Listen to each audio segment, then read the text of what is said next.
정책이 앞으로 계속 그렇게 나올 거라는 거잖아요. 정책이. 그럼 정책이 그렇게 나오는데 기업이 돈을 버는 데 있어서 정책을 신경 안 쓰고 벌면 그것도 이상한 거죠. 그러니까 이런 입장에서 생각을 해봐도 경영하는 경영인은 자연스럽게 ESG 경영에 신경을 쓸 수밖에 없게 된다는 거예요. 환경, 사회, 기업, 지배구조 다양화. 처음 들어보신 분들도 계실 거고 뭐 들어보신 분들도 계실 건데요. 기업은 돈을 버는 걸 최우선시하는 곳이에요. 그거 자체가 목표입니다. 매출을 일으키는 것, 상세하게는 영업이익을 일으키는 것이죠. 그래서 회계장부가 제일 중요한 거고 매출을 얼마 받았냐가 항상 법적으로 체크되는 부분인 거예요. 정의나 이런 거랑 전혀 상관없이 그냥 말 그대로 이 기업이 존속하는 이유입니다. 뭐 계략적으로 한 10년이라고 칩시다. 2010년이 좀 지나가기 시작하면서 이 기업이 무슨 짓을 해도 돈을 벌어도 되느냐 라는 것에 대한 질문들이 나오기 시작을 했습니다. 속속들이. 그래서 그때는 뭐 다른 용어로 썼었을 겁니다. 그거가 대표적으로 뭐 사회적인 기여를 얼마나 하느냐, 사회적 기여도가 높은 기업 뭐 이런 식으로 사회, 기여 이 두 단어가 들어간 거죠. 매출이 아니라. 하지만 이제 초창기 때는 생각하기에 따라서는 그냥 기부 좀 하고 이미지 관리 좀 잘하는 것 정도로 기업이 이미지 씻는다, 브랜딩한다, 브랜딩하는데 필요한 정도로만 받아들여졌을 수도 있어요. 여기서 브랜딩이라는 거는 예를 들어서 제가 A기업이라는 것을 이끌고 있을 때 이 A기업이 가지고 있는 이 A라는 이름이, 브랜드 이름이 어떤 좋은 이미지를 갖게 만드는 것이라고 생각하시면 돼요. 그 정도에서 사회적 기여를 하는구나 라고 받아들여졌을 수도 있습니다. 현실적으로. 자, 그런데 ESG라는 것이 이제 최근 들어서 굉장히 언급도 많이 되고 결국 이 ESG가 뭐냐, 대충 서두에서 던진 주제로 봤을 때 그러니까 돈 말고 다른 것들도 좀 잘 챙기는 기업들 경영 방식을 말하는 거겠구나. 이 포인트는 아시겠죠? 그죠? 대강 그렇게까지만 아셔도 그렇게 틀리진 않습니다. 맥락은. 자, 그러면 여기서 말하는 ESG 경영을 조금 더 뜯어보자면 첫 번째, 이니셜이겠죠. 이니셜이에요.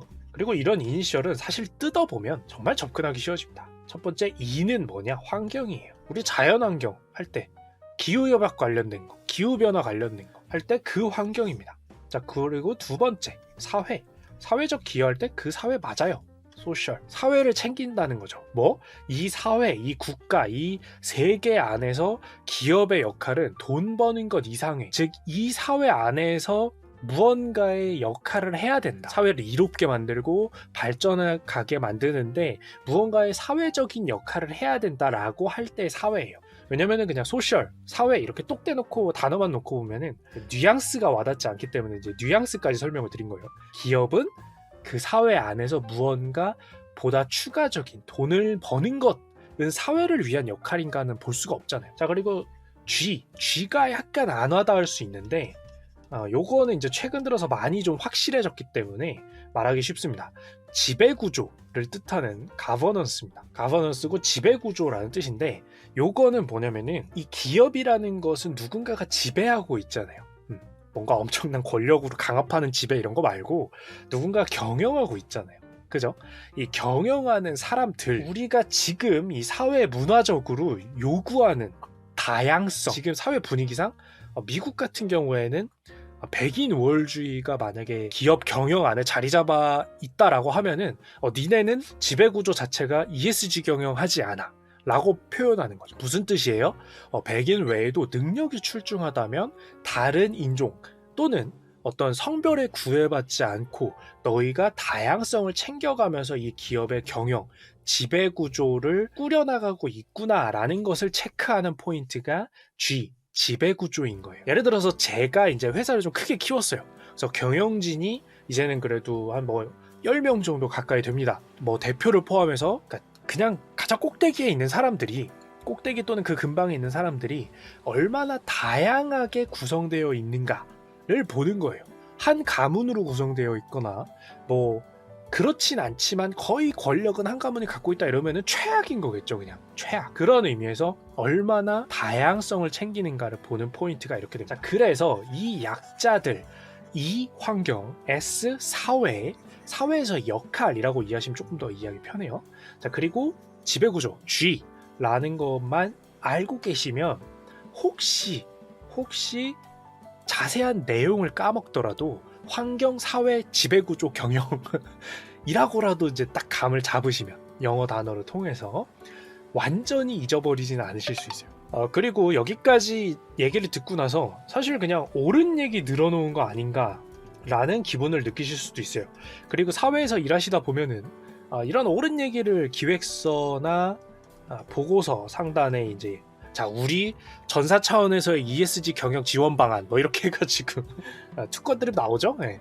지원 방안 이렇게 해가지고 뭐 솔직히 매년 나오는 보고서 같으니까 그렇게 와닿지 않으실 수 있습니다. 오히려 사회에서 일을 하고 계신 분들 마치 선진병영 만들기 뭐 이런 느낌이라든지 남자분들은 또는 성차별 방지 교육을 하는 건 당연히 좋은데 세계적으로 좋고 당연히 이런 방향성인데 사회에서 경험해 보면은 너무 그냥 시간 때우기식으로 하는 경우나 이런 것들이 있다 보니까 또 말만 옳은 얘기 제대로 실천되지 않는 말만 옳은 얘기 그냥 또 하고 있는 거네라고 느껴질 수가 있어요. 그리고 솔직히 일부는 그렇게 돌아가고 있을 수 있습니다. 세부적으로 보면은. 근데 제가 오늘 이야기를 갖고 온 이유가 뭐라 그랬어요? 무시할 수 없을 정도로 세계적인 트렌드가 형성이 됐구나라는 것을 감지할 수 있는 부분이 금융시장에서 많이 보이고 있기 때문에 이야기를 갖고 왔다라고 했어요. 예를 들어서 여러분들이 딱 듣자마자 와닿을 만한 가십거리는 아니죠. 정확히 뉴스 기사화가 됐으니까 놓치자면 블랙록이라는 회사가 있습니다. 세계적인 투자 회사예요. 미국에 상장되어 있죠. 투자 회사라고 검색하면 블랙록부터 나온다라고 보셔도 될 정도의 자산 투자 회사입니다. 자, 이 블랙록의 이제 회장님께서 이렇게 얘기를 했죠. 우리는 ESG 경영을 제대로 하고 있지 않은 기업은 앞으로 투자할 계획이 없다라고 얘기를 했습니다. 말만 아니요. 투자철회 및 앞으로 투자 심사에는 그 이야기가 심사 기준으로 들어가게 됩니다. 이것뿐만이 아니고 애초에 현재 ESG 펀드라는 이름으로 펀드 기금이 운용이 되고 있고요. 실제 조 단위로 이 ESG 펀드는 ESG 경영 발전을 위해서 실제로 ESG 경영을 굉장히 잘하고 있느냐 아직은 익숙하지 않으실 테니까 풀어서 말씀드리자면 사회적인 기여를 충분히 하거나 그 기업 자체 내부적으로 뭐 직원을 뽑거나 이럴 때 굉장히 사회적인 기여가 높게 직원들을 위해서 하거나 또는 환경 발전에 뭐 기후 훼손을 막는다든지 여러분들이 가장 많이 들어보셨을 탄소 배출에 대해서 저감하려고 많이 노력을 한다든지 탄소 배출을 많이 한다면 반대로 그 회사 자체가 탄소를 흡수하는 뭐겠어요? 자연환경이나 이런 것들 탄소 흡수를 너무 기술적으로 이해하시면 어려우니까 말 그대로 이산화탄소를 흡수하는 산림을 보존하거나 산림을 확대하거나 또는 그런 기술에 대한 연구 발전에 대한 투자를 한다든지 즉 자연환경 파괴에 대한 책임을 넘어서 자연환경을 보존하고 앞으로도 미래에 그게 유지되도록 힘쓰고 있는 기업들 또는 마지막 G가 뭐예요?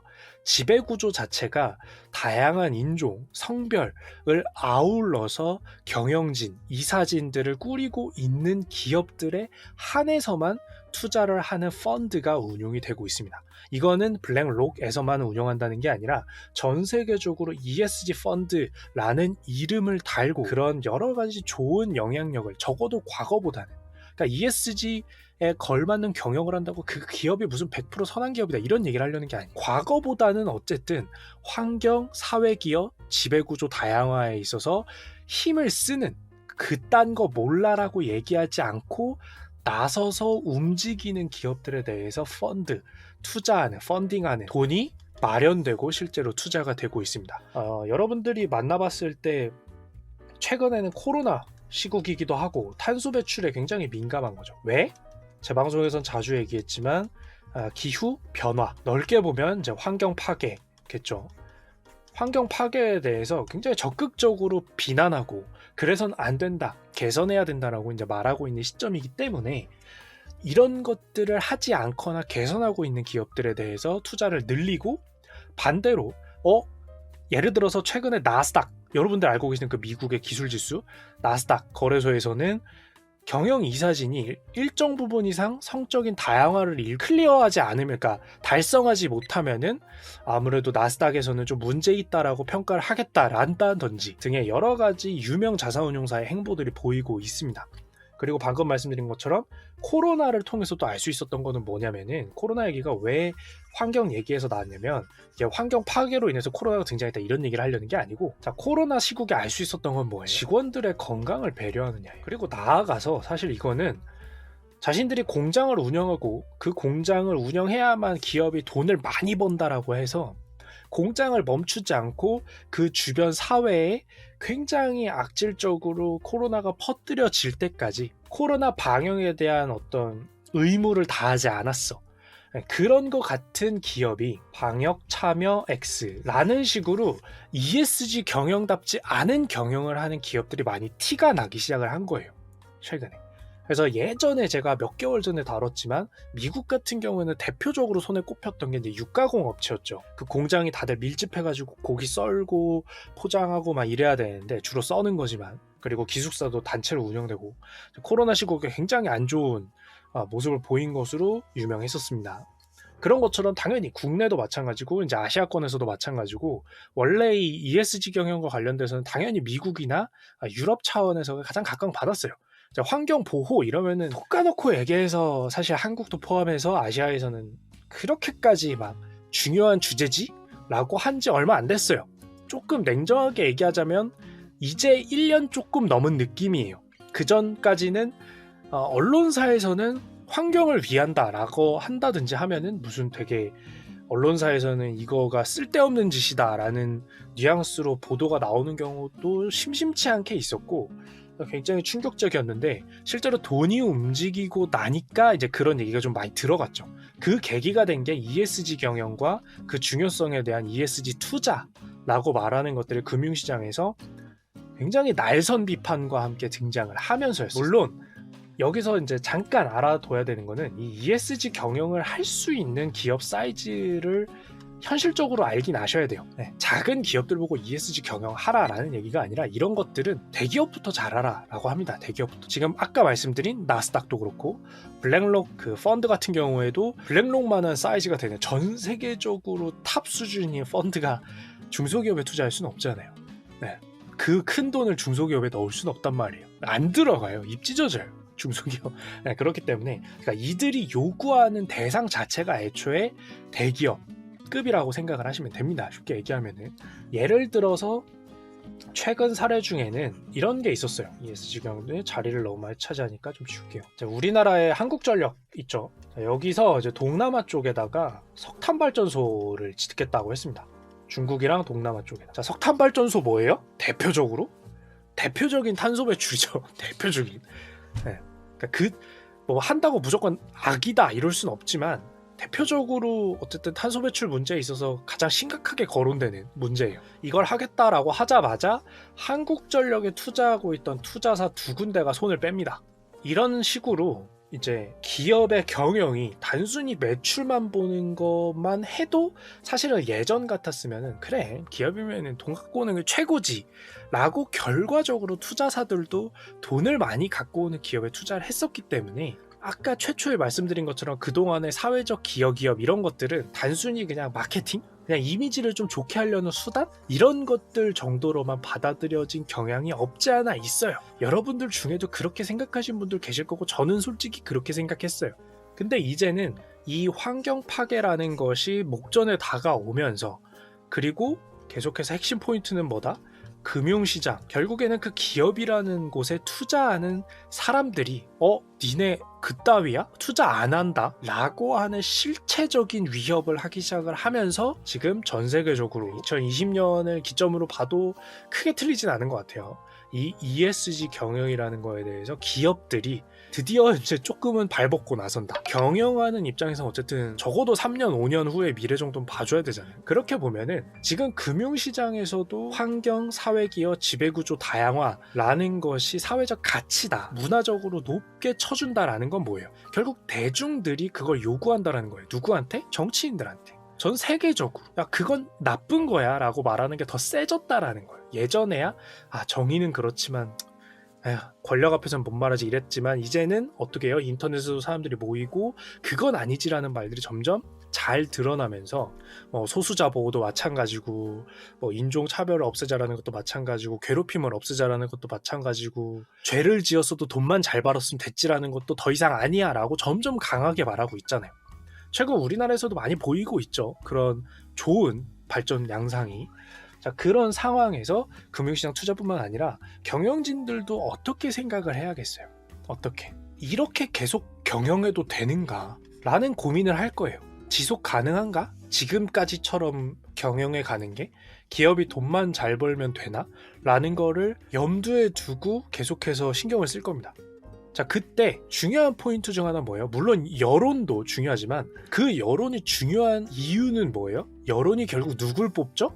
정치인을 뽑고 그 정치인이 뭘 만들어내죠? 이 여론을 참고해서 정책을 발의하게 됩니다. 즉 미래에 계속해서 강력하게 등장할 이 미래 정책을 예상해 보건대 탄소 배출에 대해서 압력을 주는 정책이 계속되면 뭐가 되겠어요? 탄소 배출이 늘수록 세금을 많이 내야 된다. 대신에 탄소 배출 저감 노력을 열심히 하면은 감세를 해준다든지 여러 가지 혜택을 준다든지 보조금 혜택을 준다든지 진짜 실질적으로 신경 써야 되는 방향성이 생기게 되겠죠. 그렇죠? 그냥 대중들이 떠드네 여기서 끝나는 게 아니란 말이에요. 그 대중들이 강력해지면 결국에는 그런 방향성의 정책을 뽑을 사람들을 뽑으니까. 그럼 기업은 매출과 영업이익 또는 비용을 줄이는 현실적인 생각을 해봐도 정책이 돈에 관련이 될 겁니다. 카사님, 지금은 탄소 배출이 제일 큰 과제겠네요. 탄소 배출 그쵸? 네, 제일 큰 과제 중 하나죠. 예를 들어서 제가 기억하는 게 맞으면은 아마존 같은 경우가 2030년까지 탄소 배출 제로에 도전하겠다라는 시기라든지, 중국이 2060년, 우리나라가 2040년인가? 우리나라랑 일본이 2040년인가 50년을 목표로 이제 탄소 배출을 제로로 만들겠다라고 하고 있어요. 이런 식으로 모든 나라가 지금 다 같이 탄소 배출을 줄여서 어떻게든 지금까지 파괴한 수많은 자연 환경과 그로 인한 기후변화로 인한 타격을 없애야겠다라는 합치를 이루어지고 있는 상태입니다. 그러니까 미국이 거기서 이제 빠져나갔었지만 이번에 바이든 정부가 되면서 기후협약 다시 들어올 것이라고 했고, 탄소 배출 저감 노력, 감소 노력이라고 할게요. 탄소 배출을 줄이려는 노력에 대해서도 이제 앞장설 것으로 보이고 있기 때문에 이제 세계적인 추세가 이렇다는 건 뭐예요? 정책이 앞으로 계속 그렇게 나올 거라는 거잖아요. 정책이. 그럼 정책이 그렇게 나오는데 기업이 돈을 버는 데 있어서 정책을 신경 안 쓰고 벌면 그것도 이상한 거죠. 그러니까 이런 입장에서 생각을 해봐도 경영하는 경영인은 자연스럽게 ESG 경영에 신경을 쓸 수밖에 없게 된다는 거예요. 환경, 사회, 기업, 지배구조 다양화.